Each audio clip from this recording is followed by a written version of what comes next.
ബഹിരാകാശ നിലയത്തിൽ നിന്നുള്ള ഇന്ത്യൻ വംശജ സുനിത വില്യംസിന്റെയും ബുച്ച് വിൽമോറിന്റെയും മടക്കയാത്ര ആരംഭിച്ചു. ബുധനാഴ്ച പുലർച്ചെ 3:27 ഫ്ലോറിഡ തീരത്ത് സ്പ്ലാഷ് ഡൗൺ ചെയ്യും.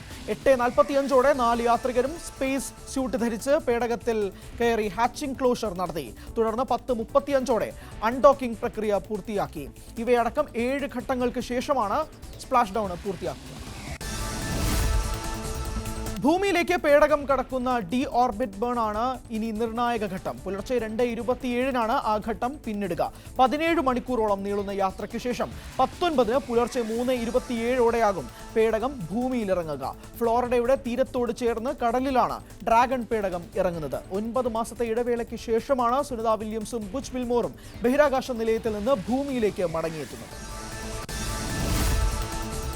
വെടിനിർത്തൽ കരാർ അവസാനിക്കും മുമ്പേ ഗാസയിൽ അതിശക്തമായ ആക്രമണം അഴിച്ചുവിട്ട് ഇസ്രായേൽ. 330-ലധികം പേർ കൊല്ലപ്പെട്ടുവെന്നാണ് റിപ്പോർട്ട്. മരിച്ചവരിൽ 50 കുട്ടികൾ. 250 പേർക്ക് പരിക്കേറ്റു. ഇസ്രായേൽ ഏകപക്ഷീയമായി വെടിനിർത്തൽ അവസാനിപ്പിച്ചതായി ഹമാസ് ആരോപിച്ചു. യുക്രൈൻ യുദ്ധം അവസാനിപ്പിക്കാനുള്ള ശ്രമങ്ങളുടെ ഭാഗമായി ഇന്ന് US president Donald Trump Russian president Vladimir പുടിനുമായി ചർച്ച നടത്തും. യുദ്ധം അവസാനിപ്പിക്കാൻ കഴിയുമോ എന്നാണ് പരിശോധിക്കുന്നതെന്ന് ഡൊണാൾഡ് ട്രംപ് വ്യക്തമാക്കി. യുക്രൈനുമായുള്ള യുദ്ധത്തിന് പരിഹാരം തേടാൻ അമേരിക്ക നിർദ്ദേശിച്ച 30 ദിവസത്തെ താൽക്കാലിക വെടിനിർത്തൽ സ്വീകാര്യമല്ലെന്ന് നേരത്തെ റഷ്യ സൂചന നൽകിയിരുന്നു. മുഗൾ ചക്രവർത്തി ഔറംഗസേബിന്റെ ശവകുടീരം നീക്കണമെന്നാവശ്യപ്പെട്ട് ഹിന്ദു സംഘടനകൾ നടത്തിയ മാർച്ചിൽ സംഘർഷം. പ്രതിഷേധത്തിനിടെ ഖുറാൻ കത്തിച്ചുവെന്ന അഭ്യൂഹവും പടർന്നതോടെ നാഗ്പൂർ മഹൽ ഏരിയയിൽ ഇരുവിഭാഗങ്ങളും തമ്മിൽ ഏറ്റുമുട്ടി. നിരവധി വാഹനങ്ങൾ കത്തിക്കുകയും പോലീസിന് നേരെ കല്ലെറിയുകയും ചെയ്തു. തുടർന്ന് പ്രദേശത്ത് നിരോധനാജ്ഞ പ്രഖ്യാപിച്ചു. സംഭവത്തിൽ 50 പേരെ അറസ്റ്റ് ചെയ്തു. മഹാകുംഭമേളയുടെ വിജയത്തിൽ ജനങ്ങൾക്ക് നന്ദി പറഞ്ഞ് പ്രധാനമന്ത്രി. ലോകം ആശ്ചര്യത്തോടെയാണ് മേളയെ കണ്ടതെന്ന് മോദി പറഞ്ഞു. രാജ്യത്തിന്റെ കഴിവുകളെക്കുറിച്ചുള്ള ലോകത്തിന്റെ സംശയങ്ങൾക്കുള്ള മറുപടി കൂടിയാണ് ഈ മഹാവിജയം.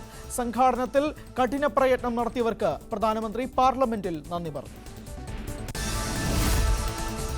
ഇടുക്കി ജില്ലയിലെ ഭൂപ്രശ്നങ്ങൾ സഭയിൽ ഉന്നയിച്ച് പ്രതിപക്ഷം. ജനങ്ങളെ ബാധിക്കാത്ത വിധത്തിൽ ഭൂപതിവ് നിയമ ഭേദഗതി ചട്ടം ഏപ്രിലിൽ പാസാക്കുമെന്ന് റവന്യൂ മന്ത്രി കെ രാജൻ സഭയെ അറിയിച്ചു. സ്വാധീനങ്ങൾക്ക് വഴങ്ങുന്ന ഉദ്യോഗസ്ഥർ റവന്യൂ വകുപ്പിൽ ഉണ്ടാകില്ലെന്നും കയ്യേറ്റങ്ങളിൽ തുടർ പരിശോധനകൾ ഉണ്ടാകുമെന്നും കെ രാജൻ പറഞ്ഞു. കുടിയേറ്റത്തിന്റെ മറവിലെ കയ്യേറ്റങ്ങൾ അനുവദിക്കില്ലെന്ന് മന്ത്രി കെ രാജൻ. ചക്രമുടി പരുന്തുംപാറ കയ്യേറ്റങ്ങളിൽ ശക്തമായ നടപടി സ്വീകരിച്ചു. ഇടുക്കിയുടെ ഭൂമിശാസ്ത്രപരമായ പ്രത്യേകതകളാണ് കയ്യേറ്റങ്ങൾക്ക് കാരണമെന്നും മന്ത്രി.